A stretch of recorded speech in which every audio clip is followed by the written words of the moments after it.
Bismillahirrahmanirrahim. Assalamualaikum warahmatullahi wabarakatuh. Alhamdulillahirabbil alamin. Wassalatu wassalamu ala asyrafil anbiya'i wal mursalin Muhammadin wa ala alihi wa ashabihi ajma'in, amma ba'd. Para ummahat mahdhara yang dirahmati Allah Subhanahu wa taala, puji syukur alhamdulillah di pagi hari ini Allah Subhanahu wa taala kumpulkan kita di tempat yang mulia ini, yang insyaallah sama-sama kita para talabul ilmi, kita mencoba untuk mengilmui diri kita agar apa yang kita lakukan adalah sesuatu yang berlandaskan dengan tuntunan Al-Qur'an atau hadis kita Nabi Muhammad sallallahu alaihi wasallam, dan apapun yang berlandaskan keduanya maka insyaallah itu adalah petunjuk dan bimbingan serta cara kehidupan yang terbaik, dan semoga Allah Subhanahu wa taala berikan kebaikan bagi kita semua sebagaimana Allah Subhanahu wa taala berikan kebaikan bagi generasi awal umat Islam, dan sebagaimana Allah Subhanahu wa taala hadirkan kepemimpinan kaum muslimin di muka bumi ini di zaman mereka, Allah Subhanahu wa taala juga hadirkan yang demikian bagi kita dengan kita mengupayakan mengikuti apa yang dahulu dilakukan oleh para pendahulu kita. Karena Imam Malik rahimahullah beliau mengatakan, tidaklah baik perkara akhir umat ini kecuali diperbaiki dengan cara umat pertama dahulu diperbaiki. Maka ini adalah bagian dari upaya kita untuk memperbaiki umat ini, dan semoga kita menjadi orang-orang yang Allah Subhanahu wa taala jadikan namanya menjadi generasi awal yang berjuang untuk kebaikan dan kebaikan umat Islam. Salawat serta salam semoga tetap kita curahkan kepada junjungan kita Nabi besar Nabi Muhammad sallallahu alaihi wasallam, juga kepada keluarga beliau, para sahabat beliau, dan seluruh umat beliau. Baik, pembahasan dari kitab Tarajum Sayyidat Aisyah Nubuwah, di mana di awal kita dijelaskan tentang cara pandang bangsa Arab terhadap kaum wanita, dan kita tahu bagaimana kaum wanita di tradisi masyarakat Arab dicitrakan dengan sangat buruk. Bahkan Al-Quran menjelaskan wa idzal mau'udatu su'ilat, dan apabila anak-anak perempuan yang dikubur hidup su'ilat, nanti akan ditanya di akhirat berkaitan dengan apa yang terjadi pada mereka. Dan ini tradisi bangsa Arab yang mereka menganggap ya anak perempuan adalah aib, anak perempuan adalah kehinaan bagi keluarga, maka pilihannya mengubur mereka hidup-hidup atau hidup ya dalam kehinaan. Dan ini cara pandang bangsa Arab berkaitan dengan anak-anak perempuan. Dan kita tahu untuk wanitanya, ketika suaminya meninggal, maka wanita atau istri itu tidak upahnya seperti barang-barang atau benda-benda yang bisa diwariskan kepada ahli waris, ya khususnya kepada anak-anak dari si mayit. Ketika memang si mayit ini punya istri-istri yang lain selain dari istri yang melahirkan anak-anaknya, maka tergantung si anak itu berkaitan dengan ibu dirinya, apakah mau dinikahkan dengan laki-laki yang lain dan dia mengambil maharnya, atau bahkan dia ambil sendiri sebagai istrinya tanpa ada hak yang diberikan kepada wanita itu. Juga model pernikahan yang menjadikan para wanita tidak ubahnya seperti para pelajur yang tidak punya kemuliaan, sehingga bahkan hak waris pun tidak diberikan kepada mereka. Namun ternyata yang demikian tidak terjadi di semua kalangan atau di semua tingkatan yang ada di bangsa Arab. Bahkan sebagian kalangan tetap mendudukan kaum wanita dalam kedudukan yang mulia, menghormati para wanita dengan penghormatan yang luar biasa, dan bahkan mereka menyadari dari mahar wanita inilah lahir anak-anak yang luar biasa. Dan biasanya cara pandang yang demikian ada pada tingkatan elit atau tingkatan atas dari bangsa Arab, di mana para wanitanya sangat menjaga kemuliaan dan kehormatannya, sehingga menjauhi hal-hal yang itu merusak kehormatan dan kemuliaan keluarga seperti berzina dan yang lain-lain. Pun demikian dengan laki-lakinya, begitu menghormati para wanita. Bahkan di pertemuan terakhir kita menceritakan seorang anak yang memuliakan ibunya, bahkan menjadi aib keluarga kalau sampai ibunya dihina dengan cara diperintahkan untuk melayani orang lain, dan akhirnya sampai sang anak membunuh anak dari wanita itu karena dengan sengaja mencoba untuk merendahkan ibundanya. Jadi artinya kita semua kalangan dari bangsa Arab menghinakan para wanita, dan termasuk nanti kita akan melihat ya kondisi sebelum kelahiran Nabi kita Nabi Muhammad SAW, juga tentang gambaran besar keluarga yang nanti melahirkan Nabi kita Nabi Muhammad SAW.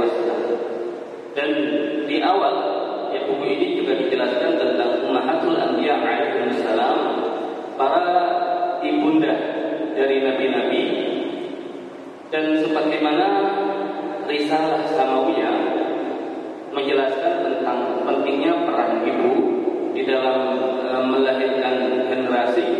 Bahkan para nabi pun tidak lepas dari sentuhan para ibu, sehingga lahir sosok-sosok yang istimewa, yang dalam hal ini adalah para nabi wanita yang luar biasa, melahirkan generasi yang luar biasa yang nantinya menjadi seorang nabi. Dan para nabi adalah manusia-manusia sempurna, seakan kita akan lahir ya manusia-manusia sempurna yang levelnya para nabi tanpa peranan para wanita. Dan seandainya pun hari ini tidak ada nabi, maka minimal kita akan lahir generasi yang besar ya, kecuali di situ ada peran dari wanita. Maka Al-Quran kita menjelaskan beberapa kisah para wanita di dalam Al-Quran yang karena peran mereka lahir seorang nabi yang luar biasa. Paling tidak ada 3 pembahasan sebelum membahas tentang ibunda Nabi kita Nabi Muhammad SAW. Ada ibunda Nabi Ismail, Hajar. Kemudian ada ibunda Nabi Musa alaihissalam, dan kemudian ada ibunda Nabi Isa alaihissalam. Adapun ibunda Nabi Ismail alaihissalam, Hajar, kalau tidak salah sudah kita bahas di pertemuan yang sebelumnya. Ya, kita mencoba untuk memberikan gambaran utuh tentang keluarga Nabi Ibrahim alaihissalam. Ya, di mana dari Hajar melahirkan Ismail, dan dari Sarah melahirkan Ishak, dan dari keduanya para nabi nanti Allah Subhanahu wa taala jadikan turun-temurun, sehingga dari keluarga itu lahir ya manusia-manusia dan generasi yang luar biasa, yang juga ada peran dan campur tangan wanita di situ, baik Hajar ataupun Sarah. Nah, adapun ibunda Nabi Musa alaihissalam sudah kita bahas atau belum, Mahat? Belum. Baik, maka hari ini kita bahas ibunda Nabi Musa alaihissalam. Dan di awal-awal dijelaskan tentang kisah ibunda Nabi Musa alaihissalam, dan di akhir pembahasan di situ dirangkumkan ayat Al-Quran yang menceritakan tentang kisah ibunda Nabi Musa alaihissalam, yaitu surah Al-Qasas ayat yang ke-7 sampai ayat yang ke-14.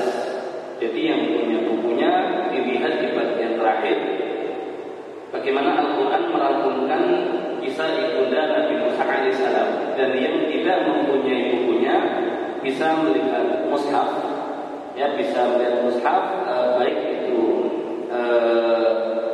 melalui gadget atau kemudian mushaf yang ada di masjid ini. Baik, di surat Al-Qasas, di mana surat Al-Qasas menjadi satu surat yang punya korelasi dengan surat yang di dalamnya ada ayat yang membahas tentang ahsanal qasas. Nah, surat apa yang di dalamnya ada kata ahsanal qasas? Nahnu naqussu 'alaika ahsanal qasas. Surat apa, Maha? Surat yang di dalamnya ada ayat nahnu naqussu 'alaika ahsanal qasas. Kami menceritakan sebuah kisah ya kepadamu Muhammad ahsanal qasas, yaitu kisah yang terbaik. Yaitu surat Yusuf yang ada di urutan ke-12 ya dari Nusakh Al-Quran. Dan surat Yusuf ini punya korelasi dengan surat Al-Qasas, sehingga surat Al-Qasas namanya Al-Qasas, dan di surat Yusuf disebutnya ahsanal qasas. Dan Al-Qasas berbeda dengan Al-Qisas, di mana Al-Qisas pendek ya, bukan Al-Qisas. Kalau Al-Qisas, nah itu hukum kisas. Tapi kalau Al-Qisas itu jamak dari qisas, yang kita terjemahkan menjadi kisah. Karena Al-Quran ada istilah ustura, ustura itu dongeng, dan ada istilah kisah, itu kisah.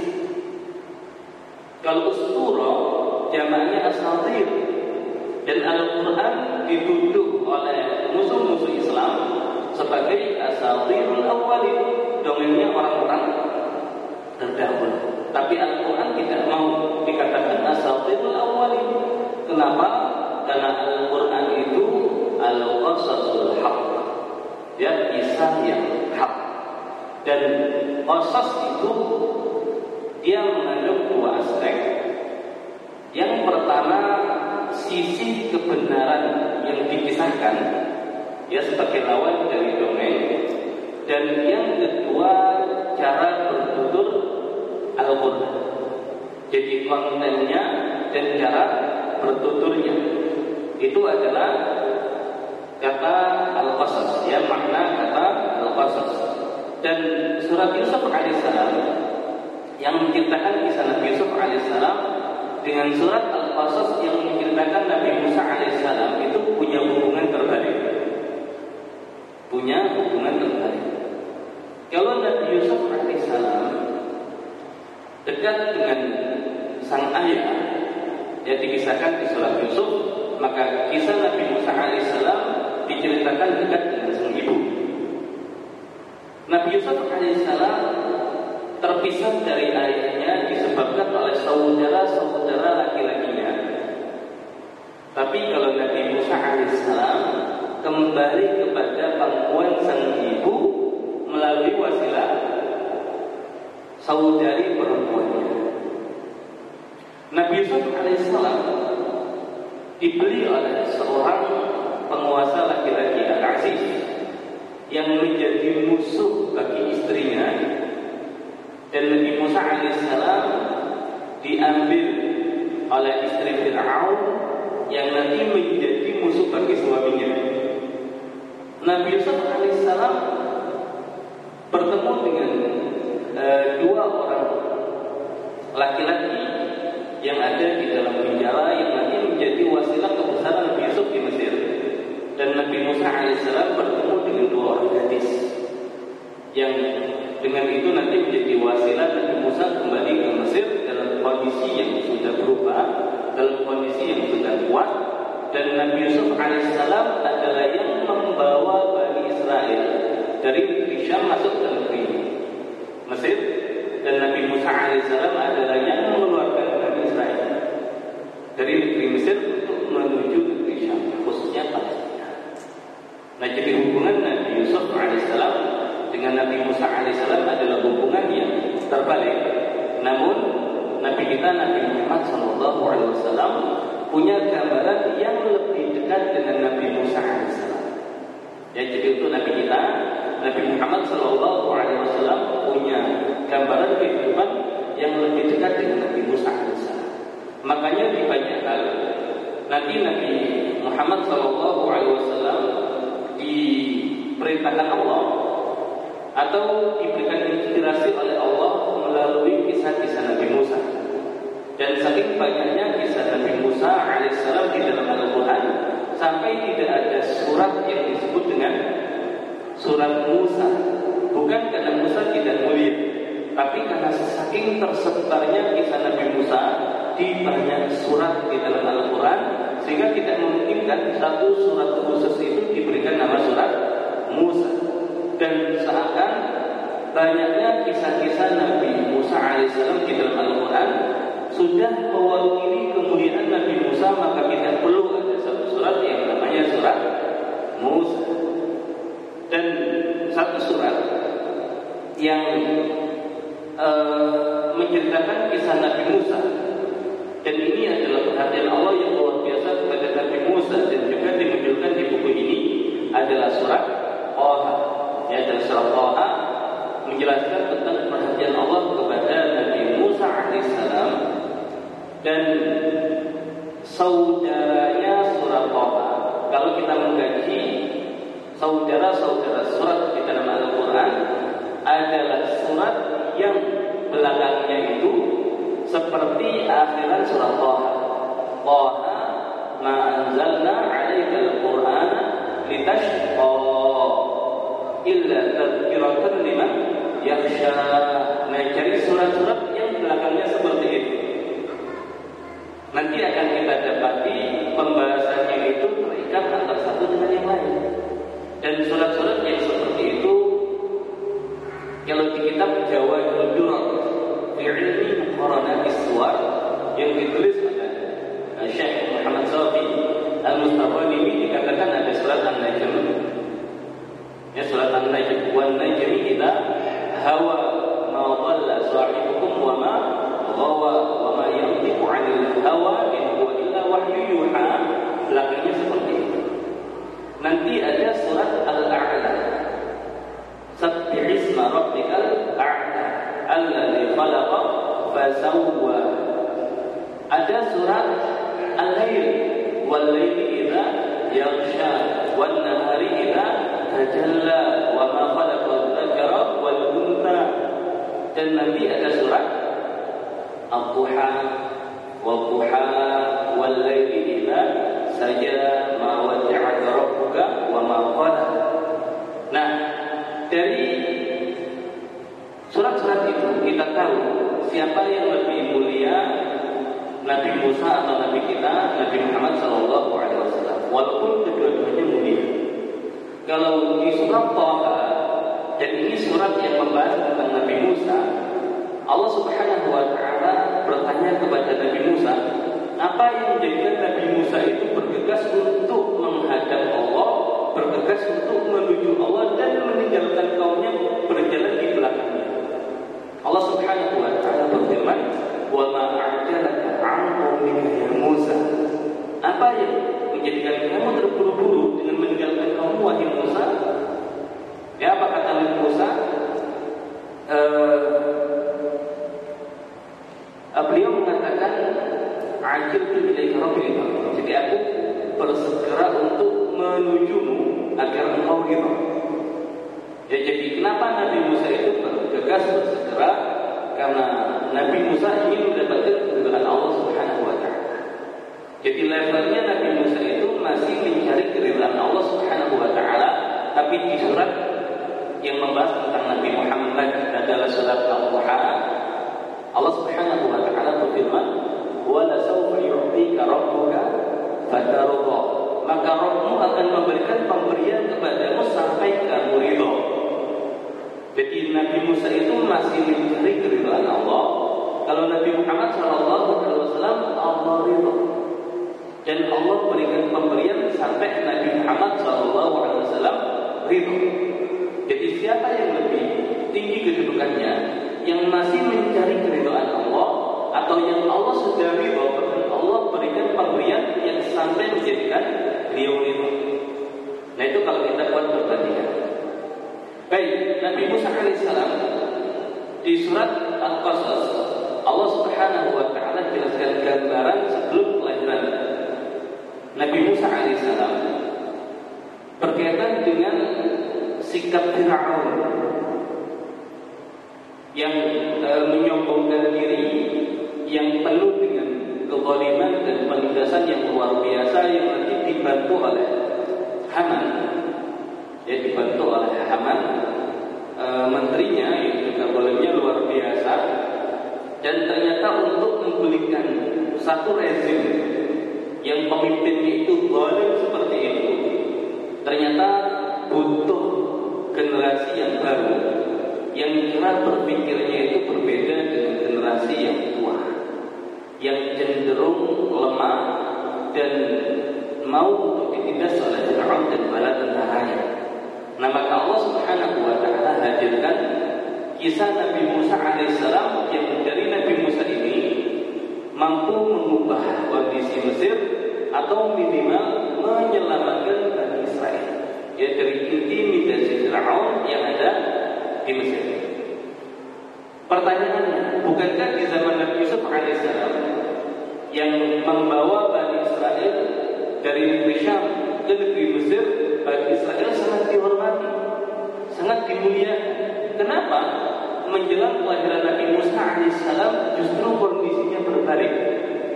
Justru Bani Israel ditindas, diintimidasi, dianiaya, bahkan anak-anak laki-lakinya dibunuh oleh Fir'aun dan para pengikutnya. Nah, karena di zaman Nabi Yusuf alaihissalam yang berkuasa di Mesir adalah bangsa Arab. Ya, di zaman Nabi Yusuf alaihissalam yang berkuasa di Mesir adalah bangsa Arab.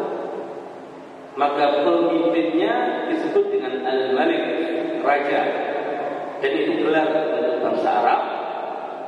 Dan menterinya disebut dengan Al-Aziz. Maka di surat Yusuf kita tidak dapati ada pembahasan tentang Fir'aun. Yang ada adalah Al-Malik dan juga Al-Aziz. Kapan bangsa Arab ini masuk ke negeri Mesir? Di zaman Nabi Ibrahim alaihissalam. Sehingga ketika bangsa Arab ini mengalahkan bangsa Koptik yang ada di Mesir, Nabi Ibrahim yang sebelumnya tinggal di negeri Syam bersama bangsa Arab, namun dakwah beliau diizinkan, tapi tidak ada yang mengikuti agama Nabi Ibrahim. Maka Nabi Ibrahim mencoba peruntungannya dengan berpindah ke Mesir. Dan di Mesir kita tahu kisah Sarah yang sangat cantik, sehingga menjadikan raja ingin untuk membawa Sarah ke istana. Namun di situ Allah Subhanahu wa ta'ala menjaga Sarah, dan akhirnya raja tahu kalau Sarah ini bukan wanita biasa, sehingga akhirnya raja melepaskan Sarah dan memberikan hadiah seorang budak, yaitu kepada Sarah. Dan budak itu adalah Hajar. Siapa Hajar? Ya, Hajar itu bangsawan Mesir yang karena kalah perang maka menjadi tawanan, dan otomatis statusnya dari orang merdeka menjadi seorang budak. Jadi Hajar itu bukan wanita biasa. Hajar itu wanita yang istimewa. Maka wajar ketika punya anak lahir Ismail juga luar biasa, karena ibunya bukan wanita sembarangan. Walaupun tadi dicitrakan sebagai budak, tapi status aslinya adalah bangsawan. Nah, ketika nanti bangsa Arab ini dikalahkan oleh bangsa Koptik, karena Nabi Yusuf alaihissalam yang cenderung beliau mengizinkan agar orang-orang Koptik ini diberikan hak-haknya, maka kondisi berbalik. Ya, seperti kan Nabi Yusuf kondisi berbalik, orang-orang Koptik ini menggulingkan kekuasaan bangsa Arab dan menjadikan Bani Israel yang dianggap sekutu bangsa Arab menjadi musuh mereka. Makanya Bani Israel yang awalnya dimuliakan menjadi kaum yang ditindas, dianiaya, dizalimi karena dianggap sebagai sekutunya bangsa Arab. Dan itu yang terjadi menjelang kelahiran Nabi Musa alaihissalam, dan bahkan kebijakan Fir'aun yang kita ketahui membunuh setiap bayi laki-laki dari Bani Israel. Ya, karena diceritakan, ya, di dalam mimpinya dia melihat akan ada dari anak Bani Israel ini yang nanti menggulingkan kepemimpinan kekuasaan Fir'aun. Dan diceritakan ketika setiap anak laki-laki itu dibunuh, maka orang-orang Mesir mengeluh, kenapa? Kalau nanti setiap anak laki-laki dibunuh, maka tidak ada lagi laki-laki yang bisa mereka pekerjakan. Akhirnya kebijakannya dibunuh dalam 1 tahun, tahun berikutnya tidak dibunuh lagi, tidak.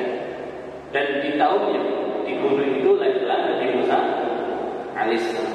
Dan di sini bisa bermula. Allah Subhanahu wa taala berfirman di surat Al-Qasas ayat yang ke-7, wa auhayna ila ummi Musa an ardi'ihi. Dan kami wahyukan kepada ibunda Musa an ardi'ihi agar menyusuinya. Nah, jadi di sini Allah Subhanahu wa taala gunakan kata wa auhayna, dan kami wahyukan. Karena saking pentingnya pembahasan ini, bahkan pembahasan ini tidak terkait hanya sosok Musa itu sendiri, tapi berkaitan dengan Bani Israel secara keseluruhan. Ya, maka Allah Subhanahu wa taala memberikan petunjuk dengan menggunakan wa auhayna, dan kami wahyukan ila ummi Musa, kepada ibu Musa. Dan kita menjelaskan beda dengan walidah. Kalau walidah itu hanya ibu biologis, tapi itu adalah ibu yang benar-benar mengawal dan menjalankan tugas pendidikan. Makanya disebutkan ummi Musa.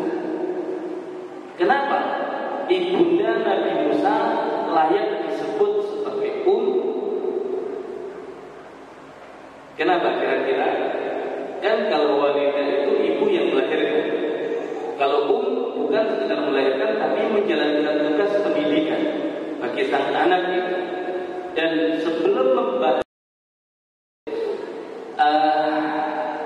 tentang menyusui ini, kita tahu Nabi kita Nabi Muhammad SAW itu kan punya ibu susuan ya.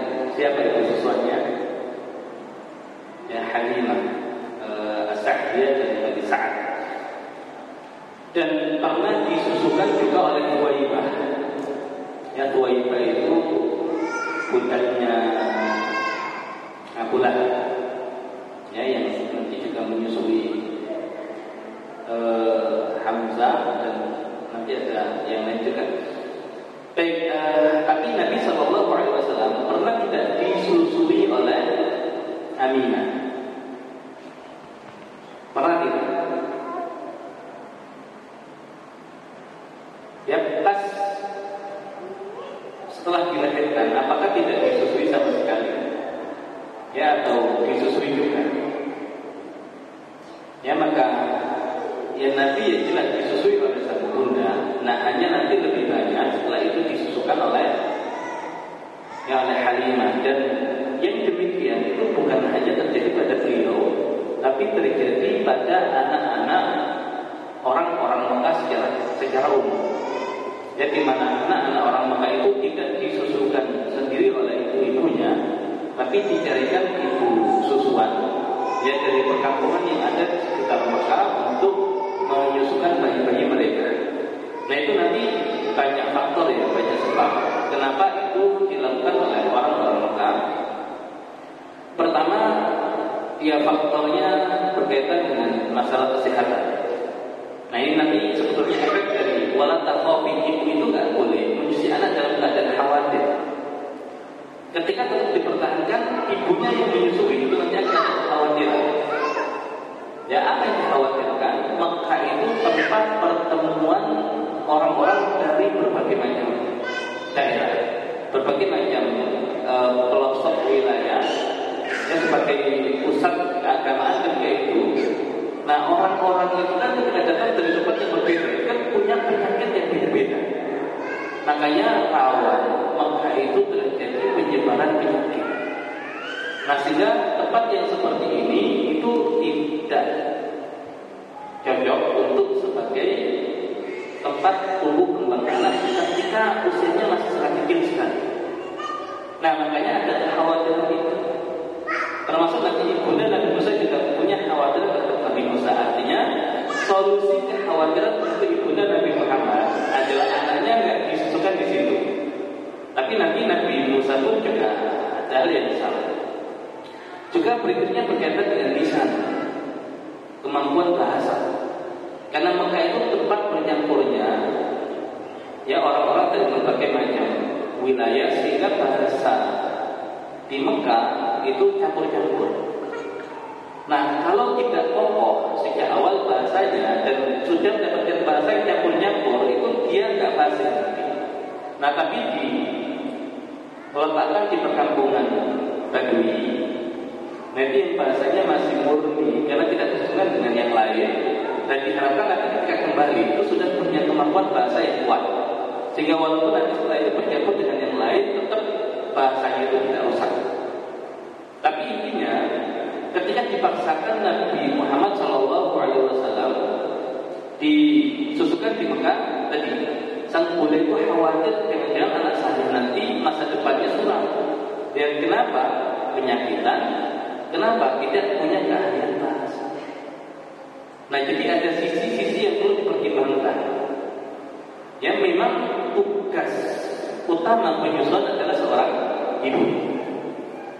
Tapi nanti ketika ibu itu dicerai oleh suaminya, oleh sang ayah, apakah ibu itu masih wajib menyusui? Nah, yang wajib menyarikan ibu susuan itu bapaknya. Bahkan sang bapak ini harus membayar sang ibu kalau memang mungkin agar ibu itu menyusui. Itu kalau aturan fikihnya ya, tapi kan penyusuannya bukan transaksional, tapi di Islam seperti itu. Ya, cuman ini nanti insya Allah kita bahas di kesempatan yang lainnya. Dan justru ketika disusukan oleh Halimah itu tidak kehilangan rasa kasih sayang itu. Makanya nanti Allah jadikan banyak keberkahan pada Nabi Muhammad SAW, sehingga beliau itu dicintai oleh Halimah dan keluarganya. Ya, jadi Halimah itu ketika menyusukan Nabi itu tidak seperti umumnya wanita yang menjadikan itu pekerjaan. Dan bahkan ada kasih sayang lebih yang diberikan oleh Halimah kepada Nabi SAW. Artinya Nabi tidak pernah kehilangan kasih sayang. Makanya seandainya pun harus seorang anak itu disusukan oleh ibu yang lain, ini loh konsep. Cari wanita yang seperti Halimah. Kan ada ibu yang ingin menyusui anaknya, tapi karena faktor fisik yang ternyata aslinya tidak keluar atau apa. Nah, tetap tadi ada solusi di Islam. Carikan ibu susuan yang solihah, yang insya Allah anak kita pun tidak hilang. Bahkan semakin banyak ibu itu semakin baik untuk anak. Maka Nabi Muhammad itu punya al-ummu ba'da ummi. Dia ini adalah ibuku setelah ibu kandungku. Jadi kan ibu kandung itu nggak bisa lepas, tapi hadir ibu-ibu yang lain, itu semakin bagus juga. Ya, nanti ada Halimah Sa'diyah, ada Ummu Aiman, ada Fatimah binti Asad. Nah, seperti itu. Nah, Aminah ini solihah tidak? Nah, ini pembahasan panjang. Ini di kitab pembahasan orang tua Nabi itu masuk surga atau masuk neraka, itu panjang. Nah, kok bisa kalau orang tua Nabi itu masuk neraka, anaknya jadi Nabi? Dan termasuk ibunda Nabi SAW. Nah, makanya nanti setelah ini kan Sayyidah Baiti buat salah satu pembahasannya adalah tentang Bunda Aminah. Yang sebagian kalangan hari ini berpendapat ya ayah Nabi di neraka, ibu Nabi di neraka. Tapi apakah yang demikian selaras dengan ya konsep risalah samawiyah yang menjadikan seorang anak besar itu karena faktor orang tua? Nah, ini yang perlu kita uji. Artinya masing-masing dengan pendapatnya silakan. Tapi kita bisa merojekkan pendapat yang ada manakala kita punya dalil-dalil. Ya, tapi intinya kesolehan ya dari Bunda Aminah ini yang juga punya pengaruh terhadap Nabi Sallallahu Alaihi Wasallam. Dan Nabi tidak disusukan oleh Bunda Aminah bukan karena Bunda Aminah tidak layak untuk menyusui, tapi nanti ada faktor-faktor yang lain yang dipertimbangkan ya untuk sang bayi ini, dan juga berkaitan dengan konsep ya yang hari ini ternyata anak tidak harus disusukan oleh sang ibu kandung, bisa disusukan oleh yang lain. Dan bahkan sesama umat kan bisa jadi membuat program begitu. Ya ada yang umat itu hafidhah. Ya, ibu kandungnya belum hafidhah. Boleh tidak ya anak saya ini ya numpang disusukan juga ya. Sambil ketika menyusukan itu ya baca apa gitu. Tapi tidak transaksional gitu. Ya, tapi benar-benar tadi ada ikatan yang ingin dibangun di situ.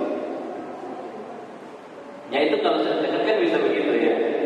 Baik, secara umum begitu. Nanti detailnya ya kita bahas di bahasan wala taqafi wala tahzan. Karena ini ada korelasi erat antara konsep Nabi Musa dan Nabi Muhammad SAW.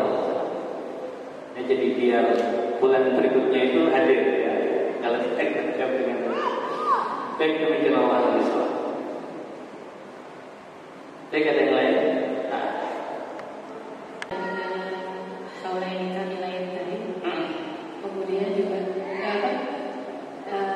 kesimpulannya itu kan yang saya katakan tadi bahwa harus lebih fokus di sini. Kalau ada yang lain-lain tinggalkan dan juga anak itu membutuhkan menyusui. Sementara aktivitas lain kan sebagai seorang ibu, sebagai seorang istri, sebagai seorang yang mungkin berdakwah di masyarakat juga. Nah itu kalau ini dijadikan dasar artinya dengan tanda kutip seolah-olah saya lagi menyusui, saya cuti dulu ya semuanya. Karena kebutuhan menyusui ini kan ya waktunya ya bisa diprediksi, tapi ya sering-seringnya kan ini ya hampir setiap waktu itu ya dia perlu berapa jam. Nah itu gimana itu? Apa sebaiknya ketika lagi masa menyusui off dulu dari semua kegiatan? Yang kedua untuk para ayah ini ya, kalau Ustaz apakah sudah menyampaikan kepada para ayah? Soalnya di ayat itu kan disebutkan jika misalnya sampai sudah bercerai pun si mantan suami berarti harus tetap memberikan nafkah kepada mantan istrinya yang menyusui anaknya. Nah apalagi dalam kondisi masih bersama istri. Nah apakah ada tunjangan khusus buat istri ketika masa menyusui? Nah itu sepertinya belum pernah dengar diberikan kepada para ayah untuk memberikan ekstra lebih gitu ya, beri perhatian mungkin yang lain-lainnya itu bagi yang memang memiliki keluangan harta dan sebagainya. Itu aja mungkin Ustaz. Baik. Nah untuk yang pertama tidak harus meninggalkan semua aktivitas yang ada. Ya, tapi tadi ketika berbenturan dengan tugas utamanya, nah ini yang belum didahulukan adalah kebutuhan anak terhadap penyusuan itu. Nah, termasuk di mahdoh pun kan ustadzah yang punya anak bisa dibawa. Ya dalam artian sewaktu-waktu ya sang anak itu butuh untuk menyusu, ya sudah. Dia didahulukan jadi kebutuhan sang anak, ya walaupun tanpa mengabaikan tugas sebagai seorang pengajar, entah ketika itu dia bisa memberikan tugas atau kemudian yang lain, intinya kebutuhan tadi itu didahulukan. Ya termasuk ya sebagai seorang istri untuk suami juga harus paham itu. Ya suaminya minta untuk dipenuhi, dilayani kebutuhannya, tapi ada kebutuhan anak yang harus didahulukan. Nah, nggak usah kita terlalu panjang atau kemudian berpikir yang lebih jauh. Begini saja, ini kita sudah ngepel, tinggal dikit, anak nangis, lanjut ngepel atau langsung meninggalkan ngepel dan ngurus anak? Yang mana kira-kira orang? Ini goreng tahu nih, tinggal dikit lagi matang, ditinggal dulu atau tanggung gitu. Jadi sampai ya anaknya nangis teriak-teriak itu tanggung.